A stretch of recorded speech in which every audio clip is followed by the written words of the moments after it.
You know, Ralph Sampson was 7'4", bringing the ball up the court, making passes, shooting jump shots, dunking on you right hand and left hand.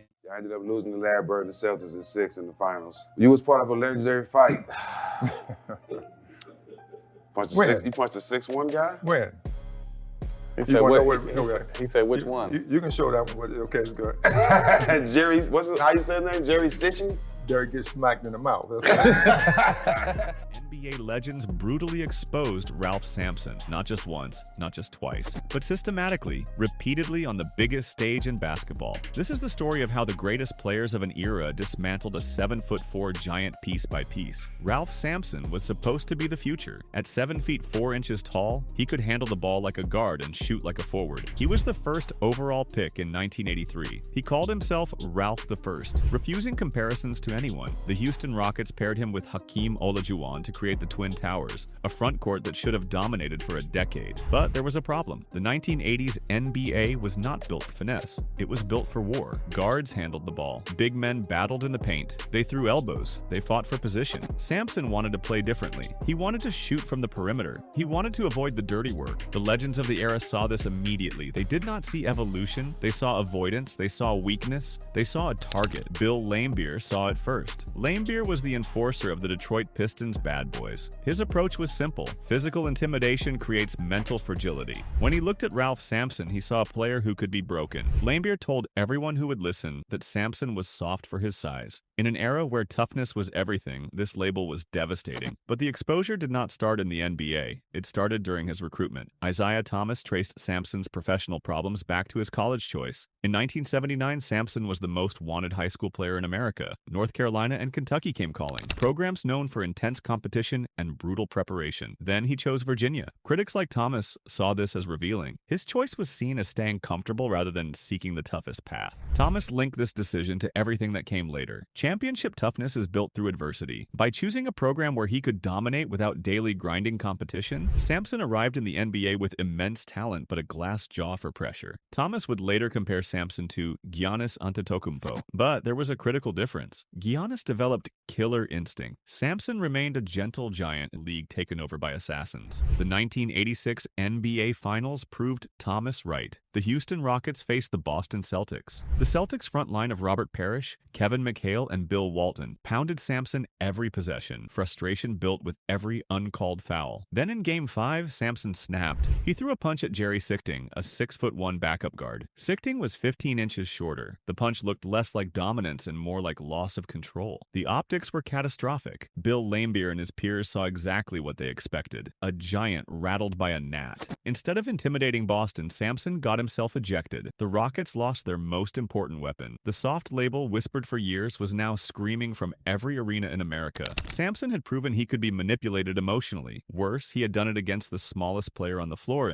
If you think size matters more than toughness in playoff basketball, drop a comment below. And if you are enjoying this breakdown, hit that subscribe button. Game 6 in Boston was torture. The Boston Garden crowd was ready. They hung mannequins dressed in Sampson's jersey from the rafters. Signs reading "Sampson is a sissy" covered the stands. This was targeted psychological warfare designed to break him, and it worked. Sampson finished with 8 points and 10 rebounds in a game where Houston needed him to dominate. He did not make a single field goal until the second half. Larry Bird and Kevin McHale smelled blood. Sampson was fighting ghosts. The pressure of the soft label screamed at him from every corner. Larry Bird took a different approach to dismantling Sampson. Bird was relentless. He was consistent. He had killer instinct. When he looked at Sampson, he saw confusion. He acknowledged the raw talent, but he was brutally critical of Sampson's failure to impose his will. To Bird, a player 7 feet 4 inches tall should average 30 points and 20 rebounds every night. Yet Sampson floated through games. He relied on finesse and jump shots instead of physical dominance. Bird suggested that Sampson failed to fully impose himself in the biggest moments. Sampson viewed himself as Ralph the First, worthy of admiration for his unique versatility. Bird viewed him as a wasted asset, a player who let smaller, less talented opponents dictate terms. Bird's philosophy was simple and brutal. Size means nothing without dominance. After the Sampson-Soning fight, Bird delivered one of the most cutting lines in NBA history. When asked about the altercation, Bird said his girlfriend could beat up Jerry Sichting. This quote was a masterclass in dismissal. It defended his teammate by making Sichting seem harmless. It trivialized Sampson's aggression. Real tough guys fight someone their own size. Bullies fight the smallest man on the court. Bird stripped the incident of any gravity. Instead of an enforcer protecting his space, Sampson became a giant picking on the weak. Bird's refusal to take Sampson seriously was the ultimate insult. It told the rest of the league that the 7'4" giant was emotionally fragile and unworthy of fear. In Game 6, sensing Sampson's mental state crumbling, the Celtics focused on denying him comfort. Bird, despite giving up massive height, would harass Sampson on the perimeter. He dared him to put the ball on the floor in traffic. Under the bright lights, facing the weight of the soft label, his dominance evaporated. Hakeem Olajuwon kept battling. He posted 32 points and 14 rebounds in the Game 5 win. Sampson allowed the external noise to render him ineffective. Bird had exposed the gap between potential and reality. Sampson could be broken. The Celtics broke him. Kevin McHale offered perhaps the most vivid description of Sampson's awkwardness. Talking about the Sichting fight, McHale said it was like watching a giraffe fight a squirrel. This quote revealed a deeper tactical truth. McHale viewed Sampson not as a peer, but as a clumsy anomaly. The giraffe comparison highlighted Sampson's high center of gravity, his gangly limbs, his lack of grounded power. McHale exploited these traits mercilessly. Sampson was physically built wrong for the low post wars of the 1980s. He was tall, but he was not strong in the way that mattered. He could be moved. He could be unbalanced. He could be toppled. McHale dominated their matchups by winning the leverage battle. Despite giving up nearly half a foot in height, McHale declared that Sampson could not grow enough to guard him. He understood Sampson preferred to play upright to use his shot blocking. By getting into Sampson's legs with up and unders, drop steps, and pump fakes, McHale turned height against him. McHale's physicality made life miserable. He pushed him off the block. He forced low-percentage fadeaways instead of power moves. McHale used his hips to dislodge Sampson from rebounding position. Height advantage meant nothing. McHale initiated contact that Sampson avoided. The collision threw the taller man off balance. The Twin Towers concept was designed to be unstoppable. Sampson and Hakeem Olajuwon ruling the NBA for a decade, but McHale and the Celtics exposed the fatal flaw. Only one tower was built for war. Olajuwon had the grit, the low center of gravity, the nastiness to battle. Sampson was the weak link. The Celtics often put McHale on Sampson, confident he could neutralize him alone. By erasing Sampson through physicality, McHale dismantled the structural advantage of the Rockets. He proved height without leverage is merely a target. Isaiah Thomas viewed basketball through psychological warfare. Talent was secondary to mental edge, the willingness to do whatever necessary to win. In analyzing the Rockets' unrealized potential, Thomas consistently blamed a lack of mental fortitude. Ralph Sampson was the primary culprit. Thomas compared the Pistons and Rockets. Both teams were ascending at the same time, but while the Pistons embraced the villain role and hardened themselves, Sampson and the Rockets crumbled. Thomas believed Sampson's inability to handle leadership expectations prevented the Twin Towers from becoming a dynasty. He viewed the failure not as lacking skill. It was a failure of character. Thomas knew about Sampson's recruiting process. Sampson chose schools based on comfort rather than competitive challenge. He turned down Kentucky and North Carolina for Virginia.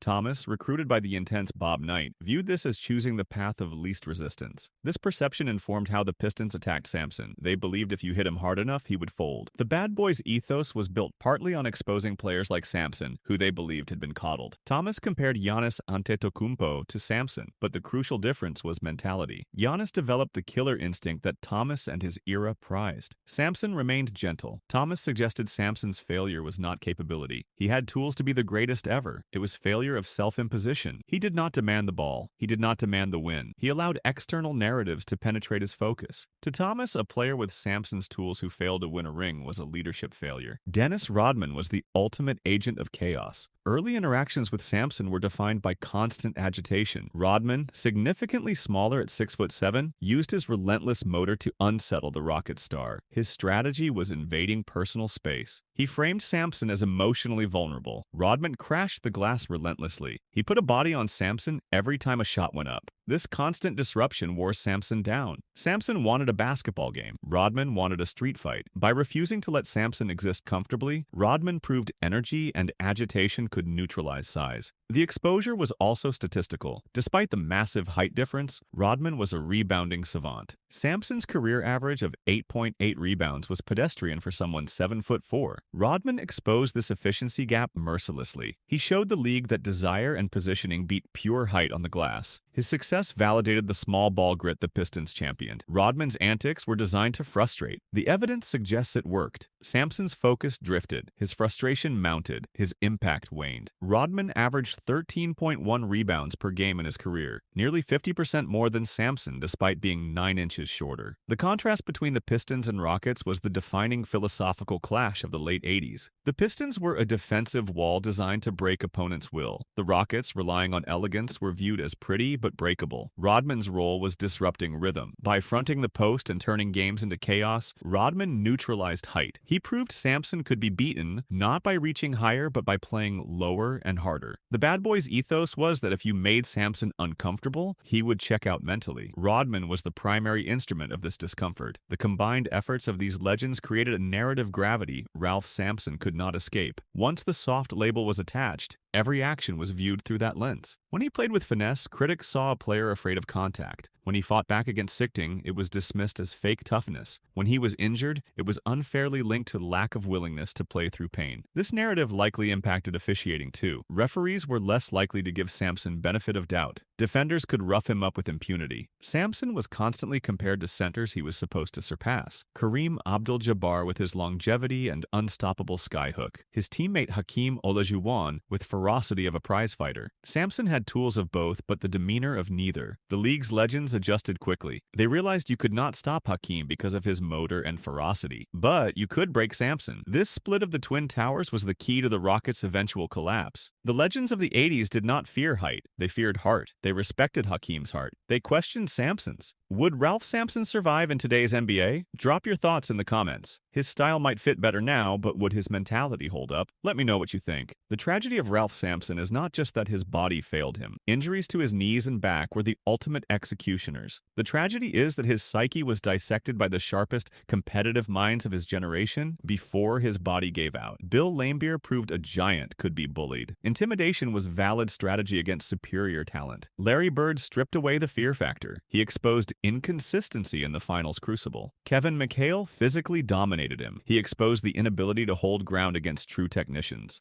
Isaiah Thomas diagnosed a leadership void. He contrasted Sampson's decisions with the championship requirement of ruthlessness. Dennis Rodman agitated him into irrelevance. He turned basketball games into psychological torture tests that Sampson failed. These legends did not just defeat Ralph Sampson. They brutally exposed the gap between being 7'4" and playing 7'4". They crafted a cautionary narrative that persists today. Talent without toughness is tragedy waiting to happen. Sampson remains Ralph I, the original prototype for the modern big man. But in the eyes of his contemporaries, he was a king who allowed his crown to be taken without a real fight. He stands as a monument to what could have been, dismantled piece by ruthless legends who refused to let potential stand in the way of their dominance. The unicorn was real, but in the brutal pit of 1980s basketball, being different was not enough. You had to be tougher than everyone else. Ralph Sampson never was.